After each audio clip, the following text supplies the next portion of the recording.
Welcome to Potsdam. I want to say Berlin, but it's Potsdam. We are only near. I understand. This is the German Hollywood, where all of the Hollywood directors originally came from, Potsdam. That's why you are here. That's why you're here. I understand it's Fritz Lang, one of the biggest guys. If it weren't for the German directors, there would be no Hollywood. And I understand this.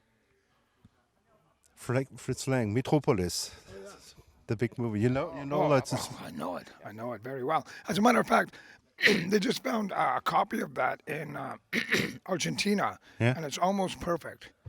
No scratches, and I saw it on TCM not long ago, and the rest of the band was saying, like, why are you so excited? I'm saying, are you kidding me? Are you kidding me? 1928, I'm something a like this. big movie fan. Yeah. I love it, and especially silent film. I love it. There's a remake, a wonderful remake, or they restored the original film, and No, now this it's one is perfect. not restored. It's found in Argentina. It's original, and there's no remake in it. It was found in a cold vault, Yeah. and so the film was really good. And the reason I like silent film so much is because there's no talking. I think you should do an impression of silent films in the van all day. Then it's a cool situation for you. Your father knows so many movies, so many films, but he doesn't know your mother. Oh shit! Classic. I'm out of here, Victor. Typical. I'm out of here. 25 years, the Real McKenzies. Now, let me see if I remember the word right. Kaylee, something like word party, ongoing party. That was the beginning of it. Was it a party that never ended so far? It's turning into one big gig, one huge 25-year show. And it's really difficult to differentiate because we've had so many years. Like I was looking at our manager, Muti from Berlin, Yeah. and I just said in his ear as he was driving, I said, how many kilometers do you think that I've traveled in the last 25 years? Ballpark. He looked over after a half an hour. He said over 2 million. Yeah. And I said, how many shows? He just started to laugh because it's been so long, and I don't regret. I have no regrets. The lineup over the last 25 years, which has been over 100 men, have done questionable things, and I do regret their actions. But personally, I'm a good soul. I'm not a bad man. Right? But don't you step on my blue sweet shoes, yeah? We're all human beings. Cool. Punk. When I prepared for this interview, I read something about punk. There's a lot of in a way you live punk, and I remember I do something. I've been a police officer when I was in a different life, in my first life, and in the beginning there were punks, and there was some political reason, yeah, and whatever they did. As an officer, I didn't like it, but I liked what we're standing for. Today, I don't. And the people I see, they're sleeping on the streets, but it's not standing for something. It's just no future. Did it change for you? Are you still rebellious? Well, we've always Celtic music has always been rebel music. Yeah. It hasn't been anti-people. It's been anti-monarchy and anti-government, and this has been going on for hundreds of years. The Celtic Scottish music, there's Celtic Irish music, and the people who are living on the street have been abandoned by their government. And it used to be the government's first agenda is to take care of its people, but that's all changed now. Now, Where are you talking of the whole world or of a special country? oh, it's happening all over the world. The governments are in league with corporations now, and it's all about money. It's not about people anymore. Yeah, sure. And this is why you get people sleeping on the street. There's also, there are some offices that will take care of them, but they have to want to go there. And some people don't want the care. Some people just want to do their own thing. And as opposed to being shut away in an institution or something, a lot of the people that are on the street have issues in terms of mental health. and stuff, and they're not getting the help that they need. It's distressing, and so what the government is doing is pushing it to be a personal problem instead of a national problem. And if they're not doing their job, so they should be fired. Yeah. If I don't do my job, I get fired, right? Oh yeah. Yeah. Yeah. I was thinking about firing you today. Really? Why? Oh yeah. Loads of reasons. Because I drank too much beer in the van. Or not enough. Not enough. Not enough. That's a problem. Then, did you ever have did you ever have a chance not to be a musician or not to be on stage? Did you ever have to be a chance to decide on your own? I want to do it, or how did it come for you that you? I was in I was in I was in high school when I picked up the guitar, and I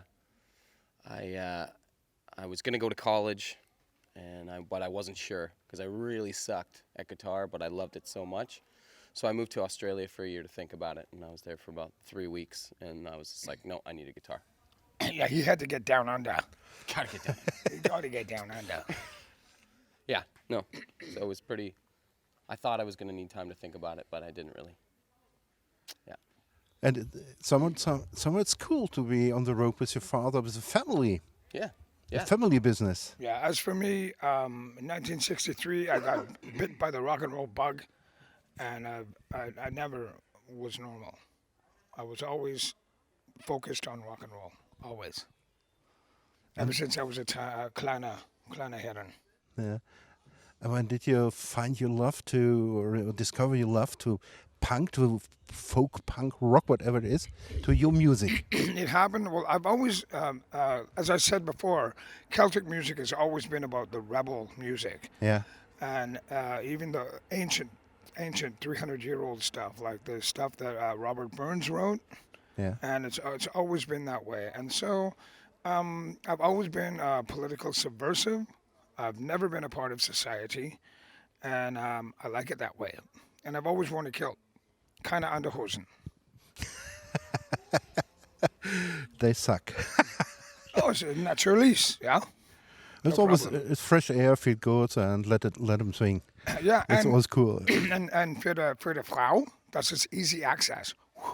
It's like opening a box of cereal. No problem. And guess what? There's a prize in every box. This man does not represent me. Yeah, you're traveling the world. Punk is your religion. I think it's your politics as well. And you're Canadian. Somehow you're Scottish. Scottish Canadian. Scottish Canadian. Where are you at home from your heart? Canada is deeply rooted in Scottish culture. Our first Prime Minister, John A. Macdonald, was Scottish. Yeah. And a wicked piss tank as well. He was a fucking drunk. And he would vomit all the time in Parliament, and it was totally excellent. There's a lot of Scottish culture in Canada.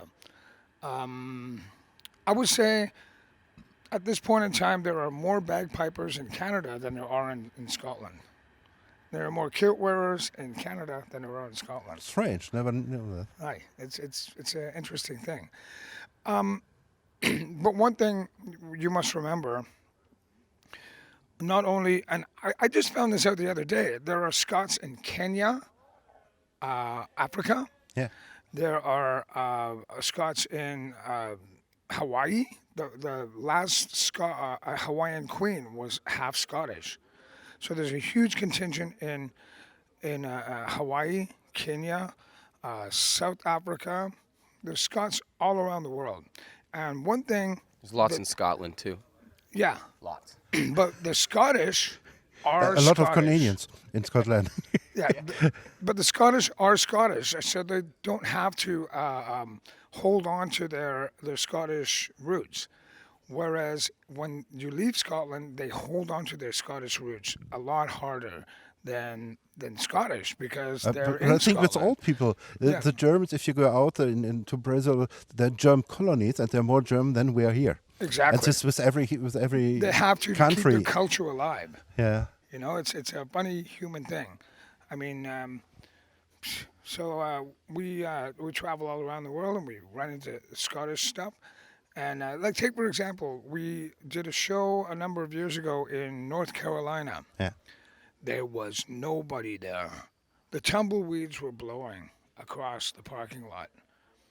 And I was gonna say, oh, it's gonna be one of these no-show gigs.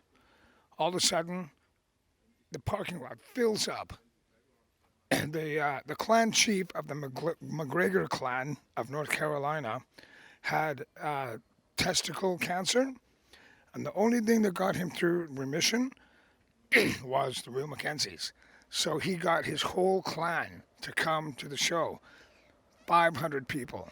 It was crazy. Good crazy, but it was crazy. So it's just sort of a reflection on you keep a positive attitude and you keep hitting on the same spot. Eventually that spot's going to break and it's going to be cool. It is cool. And this is why the Real McKenzies are going to be renowned and remembered as one of the greatest bands in the world. But it won't happen until after we're all dead, or at least me anyway. I don't say anything. And yes, yes, yes. But I don't think I'm gonna die, because I'm gonna come back as a black cat and I'm gonna sit on his lap as a black cat. Which is too bad because I'm really allergic to cats. Not going to be good times. Yeah, there's something with cats that was moment, but leave with it.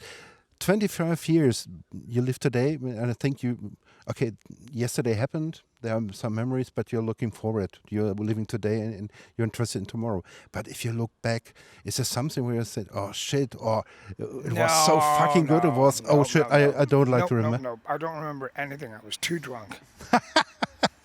But it's the best beer you drank during the last 25 years. That you must remember. The best beer? I would have to say it would be in Pilsen, in the Budwehr factory, Yeah. in the brewery. And we went on a tour, and every station, I went to the guy and went, "Excuse me, where's the tasting room?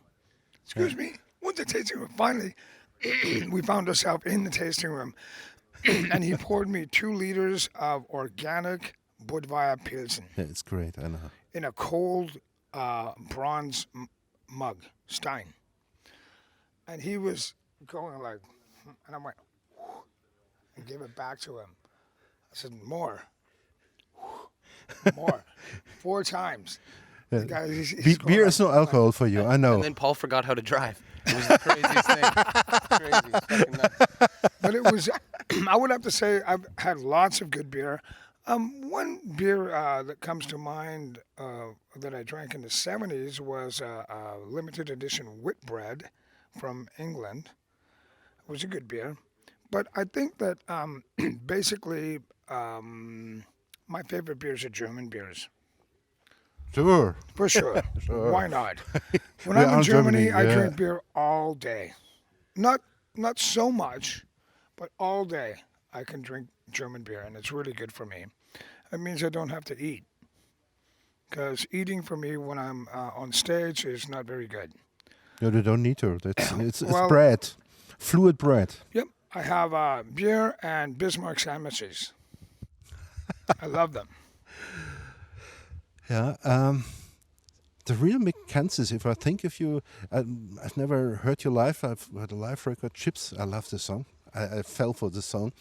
But I listen to your music, same with the Mahones, with everything. It's pure fun. It's lust for life, pure passion. And if I think of you, okay, it's punk, it's folk, whatever it is. But for me, it's music that makes me want to dance and to move. Exactly, and maybe to read a book and wake up to political awareness as well. But my boy Danny is responsible for the latest record. He wrote all the songs, or most of the songs, on the latest record, and I'm very proud of him for that. Two Devils Will Thanks, Talk. Dan. Yeah.